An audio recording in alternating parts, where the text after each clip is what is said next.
Sa conversation, May 1, yun yung nakita namin. So may mga may mga succeeding, ano pa kayo, moments na, conversation. So, may in-offer na, ano yung pagkasabi tungkol sa US visa? Kasi kahit ako ano, personally, sige, go ahead.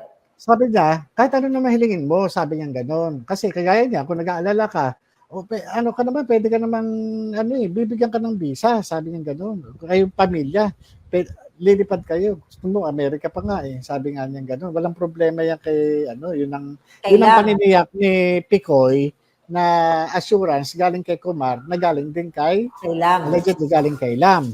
Kaya nga, sabi ko, mahirap kasi naranasan ko na mag-abroad Naranasan ko na talaga, mahirap. So ngayon, sabi ko, hindi, loto. Nagbiro ako. Gusto ko loto. Oh, sige, ipaparating natin. Ang naman, ikaw lang naman inaantay, yan ang inaantay ni Lam. Sabi ganon. Ibibigay naman sa'yo. Basta yun. Kaya nga, ang huli pag-uusap namin, May 6. Tapos, kahapon, pagkatapos ng hearing, kasi tinatawagan ko na ito nung magmula yung May 7, tinatawagan ko na siya para si Kuyang, si Ronald Enriquez, hindi na siya sumasagot. Ngayon, kahapon, nag-text ako sa kanya na pagka-uwi ko ng bahay. Sabi ko, Kuya, hindi ko ine-expect na tatayo ka sa tabi ko. Maraming salamat po. Yun. So far, wala pa rin reaction. Wala. So, ibig sabihin, imagine mo, pwedeng kahit anong hingiin mo. Ito, loto, tapos US visa. Okay? Ito, komento ko lang po ito Ito, hindi ganyan. Kasi si Lisa, may history po talaga na fixer yan ng US visa. Ako, alam ko personally kasi meron siyang kakilala ko na pamilya ay binigyan, hindi niya binigyan, kundi Phoenix niya na US visa. So this is very Lisa Araneta Marcos. Doon naman sa loto na in-offer sa'yo, again, this is very Lisa. So kaya malinaw yun sa akin, malinaw sa taong bayan, na talagang itong si Lisa Marcos ay national problem nga. But ganun pa man, sir, hindi ba dapat yung mga senador na nandoon nag-cross-exam doon sa CCTV na kung saan sinasabi ni Eric Santiago, ni Picoy, na naku pare, delikado yan. Parang pwedeng patayin yan. Tama ba? Pwedeng patayin yan. Pwedeng matay sa sakit sa puso or masagasaan. Kasi yung pag-gogor na lang ngayon ay hindi lang yung binabarel. So, doon, wala talaga ang taong bayan, Agent Morales, wala talagang nakitang naging concern po sa buhay mo. The fact na threat yun sa'yo. Tama po.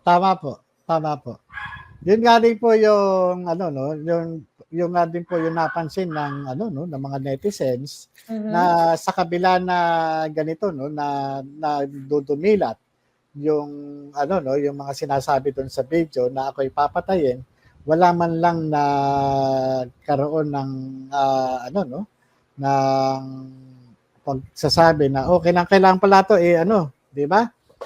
Protektahan ito, ganito, di ba? Ganun wala netizens ang maliban do kay Senator Bato nung hearing na talagang sinabi niya na doon sa Sergeant at Arms na talaga at sinabihan nga niya, di ba, si General Lasso o na anuhan mo itong si agent at di ba? At baka may mangyari diyan. At sinabi ko nga na wala naman ibang mag-i-interest sa akin kundi si Pangulong Bongbong Marcos. Ganun din yung kanyang kanyang mga kaalyado, kanyang mga kasama kasi siya lang yung may kapabilidad na mag-utos, 'di ba? Kumbaga sa lahat kung pwedeng yung iba diyan sumipsip sa kanya para gawan ako ng masama.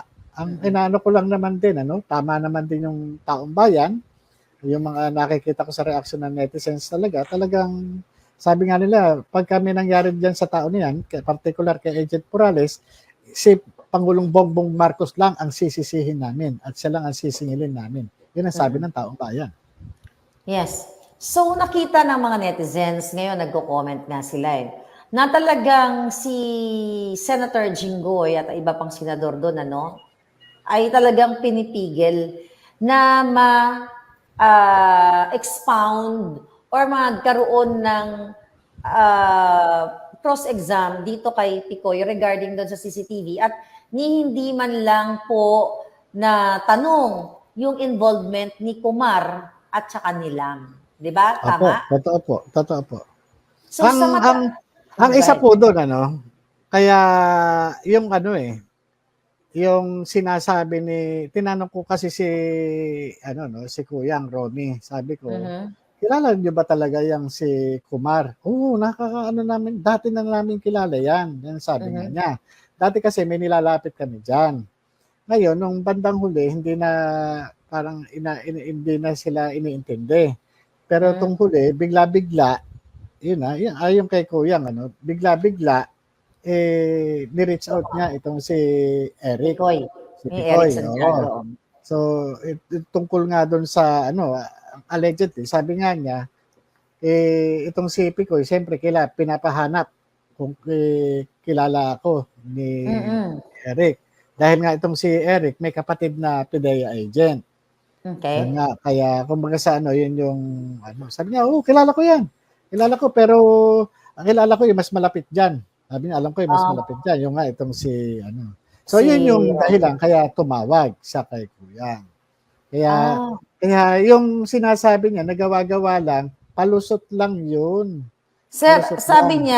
sabi niya, alam mo obviously naman sabi nga na-underestimate nila yung yung kaisipan or katalinuhan ng mga mamamayang Pilipino.